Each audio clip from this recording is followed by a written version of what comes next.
Shot...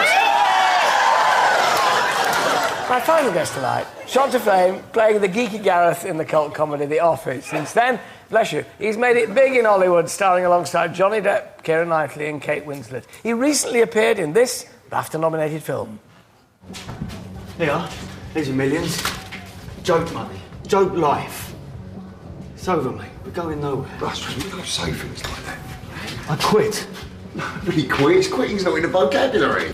Russell, come on. Look, we're talking, mate. We're trying to talk. Russell! Please welcome Mackenzie Crook. I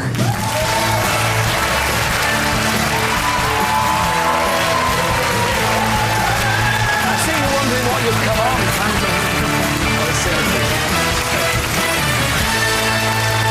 Mackenzie, congratulations on this meteoric career, which has been astonishing. Thank you very much. From The Office to working with Johnny Depp on Pirates of the Caribbean. Yeah. And now into Jerusalem with that tremendous actor, Mark Rylance. Yes. I've seen nothing but brilliant reviews. How much fun are you having? It's amazing. It's getting such a great response from everyone who comes to see it. I mean, it's selling out, and the reviews and ovations are just extraordinary. But, you know, it's worthy. It's a wonderful, it's an extraordinary play. Just give us a brief idea of the sort of plot. It's about the countryside, isn't it? Yes, it's sort of an elegy to English rural life. It's based around this character played by Mark Rylance, Johnny Byron, who's a ne'er-do-well gypsy sort of ex-daredevil who lives illegally in this piece of Wiltshire woodland. And the play is set on St George's Day, the day of the village fair, and the day that he's due to be evicted from this piece of woodland. Oh, right, so it's all about rights in the countryside. Yes, yes, and very much touches on all that, the sort of health and safety culture, and, you know, the stripping away of English character and making everything bland, that sort of thing. But good humoured as well. Oh, absolutely, it is hilarious, but, you know, with a good dose of tragedy in there as well. It's tragedy and comedy lying side by side. Absolutely. The thing that really impressed me was in the programme are these wonderful line drawings, and if you look closely at the bottom, you see they're signed Mackenzie Crook. Yes. Now, how long have you been drawing? They're absolutely beautiful. I've always drawn, and in fact, you know, when I was a kid, I thought that's what I was going to go into, illustration or graphics or something, and I just would draw these pictures on my scripts when we were rehearsing, and the director saw them and suggested they put in a few into the programme. So. I'll teach you to leave your scripts lying around, won't you? But no, I'm delighted to see them in print. It's wonderful. Great. Tell us about Johnny Depp. I mean, who clearly... Now, you were in Finding Neverland with him first, before Pirates of the Caribbean. That's right, yeah. Yeah, that's when I first met him, and that was just when I was auditioning for Pirates as well, so apparently he put in a good word for me, but Johnny's he's a lovely man, very generous and funny man, yes. That's always good to hear when you work with people like that they're generous-spirited as well. Absolutely, yeah, he's exactly as you would hope he would be when you met him, yeah. The eye looks okay. Yeah, it's not popping out. It heals. It heals very quickly. Are they laborious to make those films? They're hugely spectacular and very quick when we see them on the screen.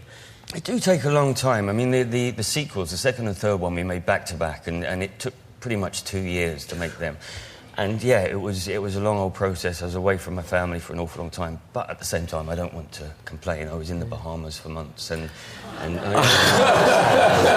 somebody's got to do it. Yeah. How do the two compare? I know you don't have to choose. It's a facile question in a way, but comparing being on the set of a Hollywood movie like Pirates of the Caribbean with being on stage, you know, with Mark Rylance in the West End, I mean, which gives you the greatest buzz? Well, I mean, at the moment, I came late to theatre. I started off in TV and then film, and only now am I learning about the theatre, and I'm having an absolute love affair with it. I adore the theatre, and it feels like proper hard work. And so, you know, right now at the moment, I enjoy the thrill of the live theatre. But you're no stranger to live theatre. You started off with this character. Was it Charlie Cheese? Yeah, I did, yeah. Who the heck's Charlie Cheese? He was, yes, I did the stand-up and cabaret circuit, and I did this character. I did various characters, but Charlie Cheese was a sort of a spangly-suited, end-of-the-pier, has-been, but never really was comedian. You're living your life backwards, aren't you? You're the has-been first, and then the real star afterwards. But no, he was a bad comedian, which gave me an excuse if any of the gigs went down badly. I'd say, well, that was the character. He was meant to be bad. Yeah, quite. Well, we wish you well. Jerusalem runs until, I think, the end of April. Yes. At the Apollo Theatre. Yes. Bless you. Continue having a good time with it. Don't give up the drawing. And if I ever need a book illustrated with botanical illustration, can I give you a bell? Absolutely. That would be an honour, yeah. Pleasure to meet you. Ladies and gentlemen, Mackenzie Crook. Thank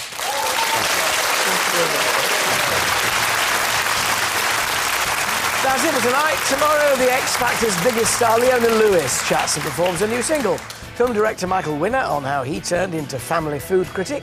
Find out how a touch of Latino spice can make me look good on the dance floor. And I'll be answering your horticultural hang-ups down in Alan's allotment. We'll see you tomorrow at 5. Bye-bye for now.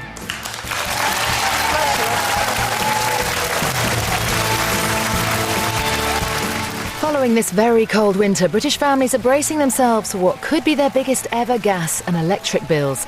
Tonight at 7:30 examines if there are ways to save some cash. Laurel's having a tough time back at home, and Kane, well, what exactly does home mean to him? Emmerdale is at 7 and 8.